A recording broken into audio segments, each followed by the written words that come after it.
Meski Mahkamah Konstitusi telah memutuskan bahwa pencalonan Gibran Rakabuming Raka sebagai cawapres bukanlah nepotisme, namun tim hukum PDI Perjuangan tetap melanjutkan perlawanan dengan menggugat KPU ke Pengadilan Tata Usaha Negara atas dugaan perbuatan melawan hukum saat menerima pencalonan wakil presiden dari kubu 02. Lantas seberapa efektif gugatan ini kita bahas bersama dengan narasumber saya sore hari ini sudah bergabung. Ada Profesor Gayus Lumbun, Ketua Tim Hukum PDI Perjuangan. Prof Gayus, selamat sore. Itu. Prof Gayus bisa mendengar suara saya? Selamat sore. Ya, agak kecil karena saya menggunakan laptop. Jadi mohon maaf suaranya kecil tertangkap, tapi saya bisa mendengar. Baik, dan juga bergabung bersama saya sore hari ini ada Wakil Komandan Alfa TKN Prabowo Gibran Frits Edward Siregar. Bang Frits, selamat sore. Sore Mbak, selamat sore Prof Gayus. Selamat sore Pak Siregar. Terima kasih banyak Bapak-Bapak sudah bergabung bersama kami di CNN Indonesia Newsroom. Sore hari ini saya pertama harus ke Prof Gayus terlebih dahulu. Prof Gayus, mungkin bisa di-remind kepada masyarakat, diinformasikan kembali kepada masyarakat. Apa sebetulnya alasan utama PDI Perjuangan merasa perlu untuk mengambil tindakan hukum terhadap KPU dalam hal ini? Begini, jadi supaya dipahami oleh kita semua, masyarakat dan kita aktivis yang memperhatikan ikut serta dalam pemilu tahun 2024 ini, bahwa saya menegaskan keputusan atau putusan MK bukan satu-satunya lembaga peradilan yang memeriksa dan memutuskan perselisihan tentang pemilu secara luas. Kalau saya boleh memfokuskan adalah pada dasarnya persidangan di MK itu hanya menyangkut hasil dari suara pemilu yang diputuskan karena persengketaannya ada di sana, berbagai persoalan yang menjadikan selisih, tetapi ada dua sarana hukum lagi yang juga ikut menyelesaikan persoalan perselisihan hal di pemilu ini, yaitu PT UN. PT UN itu lembaga yang diarahkan oleh pengadilan juga. Yang satu, PT UN diminta menyelesaikan mengenai proses tentang pemilu. Proses pemilu dilangsungkan. Yang kedua adalah juga PT UN, tetapi menyangkut orang yang melakukan atau pejabat negara yang melakukan dan melanggar undang-undang. Dalam bahasa hukum disebut sebagai Onrecht Overheidsdaad atau ODD singkatannya. Nah, melalui dua peradilan ini dan satu lagi MK, itulah proses hukum yang bisa menyelesaikan masalah pemilu. Itu inti dasarnya. Kemudian syarat-syarat undang-undangnya tentu akan lengkap, saya nanti sampaikan. Ketika persoalan ini kita gulirkan ke PT UN, di sidang dismisal atau sidang penyaringan perkara yang layak apa tidak layak disidangkan, kami diputuskan layak untuk disidangkan. Artinya filter PT UN untuk menilai itu sudah terjadi, hanya nanti majelis hakim akan mempelajari, mendengarkan semua pihak yang terkait yang hadir di situ, yang berkepentingan, berkaitan, tentu akan diberi kesempatan dan hasilnya akan diputus oleh PT UN. Kalau ditanya kepada saya apa hasilnya membatalkan pemilu yang telah terjadi, bisa tidak, dan kemungkinan besar memang tidak, karena kami juga tidak menyadari bahwa putusan PT UN itu dul matahid atau satu putusan yang berkarakter kemanfaatan. Mungkin kemanfaatan dari perkara yang kami ajukan itu tentu tidak bermanfaat ya, mungkin malah justru membuat konflik di masyarakat, mungkin itu. Namun kita perlu memperhatikan hak hukum yang perlu dipertimbangkan di sana sehingga publik itu menyadari bahwa peristiwa pemilu yang ada ini cacat dengan penyalahgunaan wewenang oleh penyelenggara negara, yaitu KPU. KPU telah menyimpangi semua ketentuan. Bahwa hasilnya terhadap MK kami hormati. Kami sangat yakin memang tidak ada pengadilan lain yang bisa mematahkan putusan MK. Namun kalau saja karakteristik dari putusan di PT UN itu memandang dua lainnya, yaitu rechtszekerheid, kepastian hukum, memperhatikan keadilan, gerechtigheid, saya yakin juga mungkin hakim-hakim di PT UN bisa memilih untuk melakukan terobosan baru di mana pihak yang paling dinyatakan melanggar hukum, kalau saya boleh tegaskan, itu cawapres Gibran bisa dicoret dari keputusan MK. Itu pandangan saya yang mungkin kita bisa berbeda pandang, tapi itu saya meyakini celah atau kemungkinan undang-undang mengatur mengenai perselisihan pemilu ini tidak hanya diserahkan di MK, tapi ada pengadilan lain yang bernama PT UN dengan dua sumber tadi. Yang pertama prosesnya salah dilakukan, yang kedua adanya pelanggaran hukum oleh penyelenggara orangnya. Seperti itu. Oke, baik. Mungkin akan memicu konflik, tapi jangan sampai putusannya menjadi komoditas yang kemudian merugikan pihak yang melakukan proses dengan jalur betul begitu ya, Prof. Saya harus ke Bang Frits sekarang. Tidak begitu. Oh, tidak begitu. Baik. Tidak begitu. Kalau memang ini dipandang sebagai satu bentuk proses hukum yang tepat, ya tentu harus ada korban. Tapi korban itu tidak mengarah ke masyarakat. Kalau korban berpihak itu tidak persoalan. Paslon misalnya itu hak hukum menentukan, tapi tidak menimbulkan satu bentuk goncangan di masyarakat yang telah setuju dengan paslon berapa, sebut paslon 2. Itu goncangan itu yang dihindari oleh PT UN secara karakteristik dul matahidnya, dan kami sepakat tidak bisa menimbulkan hiruk pikuk chaos, itu kita hindari. Kalau itu terjadi lebih baik ya ini perhatian saja bahwa telah terjadi penyimpangan, tetapi tidak menggoncangkan masyarakat sebagai bentuk pilihan putusan di sebuah peradilan, yaitu semata-mata untuk kemanfaatan satu dua pihak. Kalau masyarakat yang menjadi goncang, kan ternyata pilihannya sudah mantap ke pilihan tertentu, itu tidak boleh dilakukan untuk menjadikan chaos. Baik. Saya ke Bang Frits sekarang. Bang Frits, Anda merasa bahwa gugatan yang diajukan oleh PDI Perjuangan terhadap KPU atas pencalonan Gibran ini lebih pada tidak berdasar, kalau tadi kita mendengarkan pernyataan dari Prof. Gayus, lebih pada tidak berdasar atau mungkin tidak efektif? Bagaimana kita ketahui bersama dan sebagaimana telah diatur dalam Undang-Undang Mahkamah Konstitusi dan juga Undang-Undang Pemilu, putusan Mahkamah Konstitusi merupakan akhir dari seluruh perjalanan Pilpres. Dan itu telah ditutup dengan keputusan KPU yang ditetapkan kemarin, Mbak, terkait dengan penetapan calon terpilih. Tentu saja kami menghormati apa yang dilakukan oleh teman-teman dan Prof. Gayus di PDIP untuk membawa perkara ini ke Petun. Meskipun kemudian kalau kita melihat kan tadi ada proses dismisal di Petun. Kalau kita mengacu kepada apa yang disampaikan kan ke Petun adalah terkait dengan keputusan 360 yang dikeluarkan oleh KPU terkait dengan penetapan hasil. Dan kalau kita mengacu kepada tata cara mekanisme prosedur yang ada di Petun, bahwa apakah itu merupakan sebuah keputusan TUN, apakah dikeluarkan oleh pejabat yang berwenang, apakah masih dalam tengah waktu 90 hari, bagaimana diatur dalam pasal 55 dari Undang-Undang Petun, memang semua itu masuk dalam kategori sebuah objek yang dapat dibawa kepada Petun. Tapi kan kemudian pertanyaannya adalah apakah itu merupakan tepat untuk dibawa ke Petun? Karena kita mengacu bahwa ini adalah persoalan pemilu. Dan persoalan pemilu sudah ditegaskan di dalam pasal 469 dan pasal 471 terkait dengan sengketa pencalonan, itu merupakan kewenangan daripada Bawaslu. Kalau kita mengacu, Mbak, kepada keputusan TUN yang dikeluarkan KPU misalnya terkait dengan pencalonan, ada keputusan 1378 mengenai pedoman verifikasi paslon.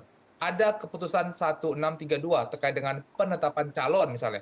Kalau misalnya kemudian saat itu PDIP berpendapat pencalonan Pak Prabowo dan Mas Gibran itu tidak sesuai dengan tata cara mekanisme yang diharapkan oleh teman-teman PDIP, harusnya itu dibawa ke Bawaslu ataupun dibawa ke Petun misalnya, kalau memang mau kita mempergunakan jalur Petun. Tetapi kan teman-teman di PDIP tidak mempergunakan jalur tersebut pada saat proses pencalonan. Tapi kemudian bahkan setelah putusan Mahkamah Konstitusi, kemudian membawa keputusan 360/2024 terkait dengan penetapan hasil itu ke Petun. Jadi kami melihat bahwa undang-undang telah mengatur mekanisme mana sengketa pencalonan, mana pelanggaran administrasi, mana sengketa suara, itu sudah ditetapkan oleh Undang-Undang Pemilu. Meskipun kemudian teman-teman PDIP merasa bahwa ini bungkusnya adalah administrasi. Hukum administrasi. Ini bungkusnya bukan dengan pemilu ya? Bukan pemilu, tetapi kan substansi yang dibahas, substansi ataupun menjadi roh dari apa yang dibawa ke Petun itu kan adalah terkait dengan pemilu, di mana kompetensinya sudah jelas, dan aturan sudah jelas. Jadi kami melihat ada sesuatu yang membingungkan kalau dalamnya bahasa saya. Sudah ada putusan Mahkamah Konstitusi, sudah ada aturan-aturan dan kesempatan-kesempatan apabila teman-teman PDIP merasa ada ketidaksesuaian, tapi kesempatan-kesempatan tersebut dahulu tidak dipakai, tetapi baru sekarang setelah putusan Mahkamah Konstitusi, setelah penetapan KPU kemarin, kemudian baru kemarin dibawa ke petun. Baik, mengingat MK adalah benteng terakhir, sudah diketok palu, putusannya sudah final. Kemudian saya harus tanya juga ke Prof. Gayus, bagaimana kemudian menilai kemungkinan sukses dalam gugatan ini? Apakah tim sudah memprediksi besar kecilnya kemungkinan yang mungkin akan jadi tantangan? Tapi kita harus tahan dulu jawabannya, Prof. Gayus. Kita akan kembali usai jeda, tetaplah bersama kami di CNN Indonesia Newsroom.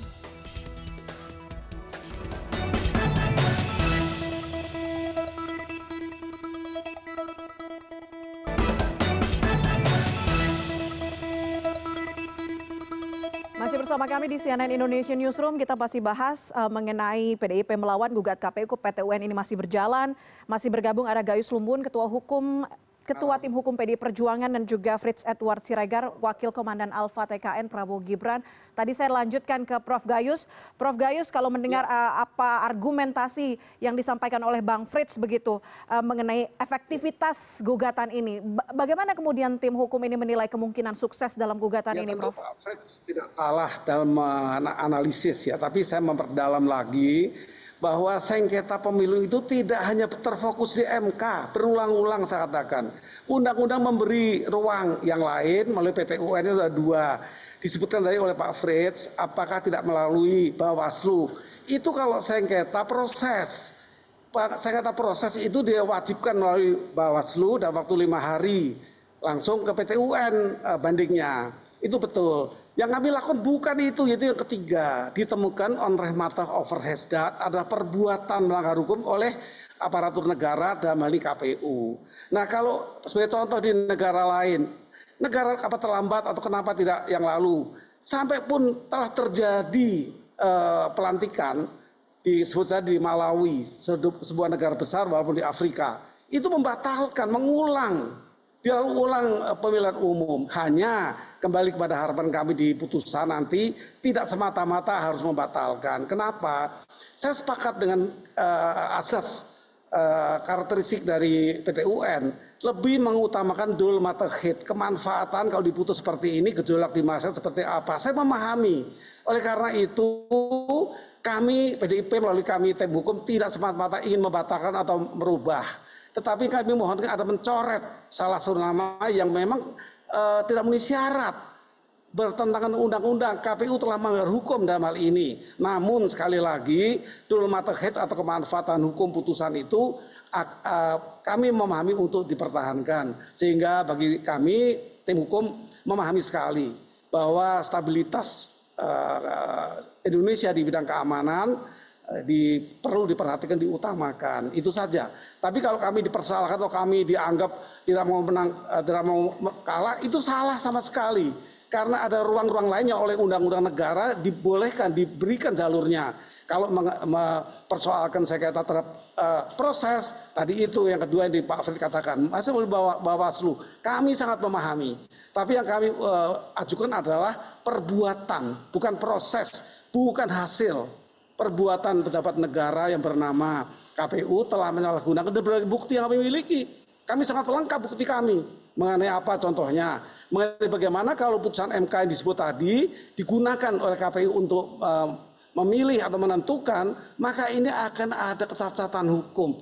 Bahwa satu, misalnya sebuah putusan lembaga MK perlu dibawa kepada lembaga pembentuk hukum sehingga KPU boleh menggunakan.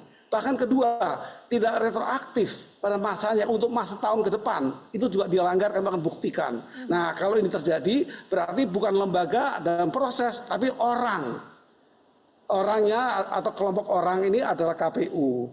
Nah, ini harus diselesaikan secara hukum, karena ruang hukumnya ada. Dia tentukan di peraturan itu yang untuk mengadili ini. Tetapi sekali lagi saya tekankan, kita tidak ingin ada chaos, kita tidak ingin, kecuali chaos itu timbul sendiri. Justru chaosnya karena ini yang benar, ini yang harus bersih hukumnya untuk melakukan, itu hal yang lain. Tapi kalau chaos mempertahankan memang pasangan ditentukan itulah yang menang, mari kita dukung. Jangan sampai ada chaos. Kita hanya concern pada itu. Tapi kami tolong dihormati, hak kami tentu dijadikan pedoman nanti ke depan agar tidak ada pelanggaran hukum sewenang-wenang oleh aparatur pemerintahan dalam hal ini KPU. Demikian.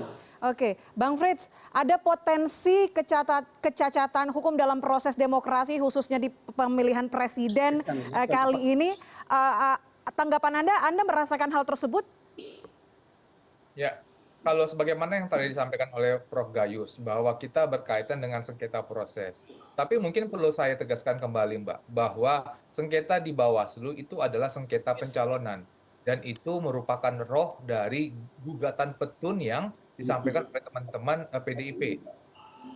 Terkait dengan pasal 469 daripada Undang-Undang Pemilu sudah tegas mengatakan bahwa kewenangan untuk menyelesaikan sengketa penetapan calon itu merupakan kewenangan daripada Bawaslu dan juga kemudian sudah ditindaklanjuti oleh Peraturan Mahkamah Agung nomor 5 tahun 2017 bagaimana tata cara mekanisme apabila setelah proses di Bawaslu sudah selesai kemudian mau dibawa ke petun mau dipetun itu ada tahapannya sebagaimana diatur oleh Peraturan MA nomor 5 tahun 2017 tersebut.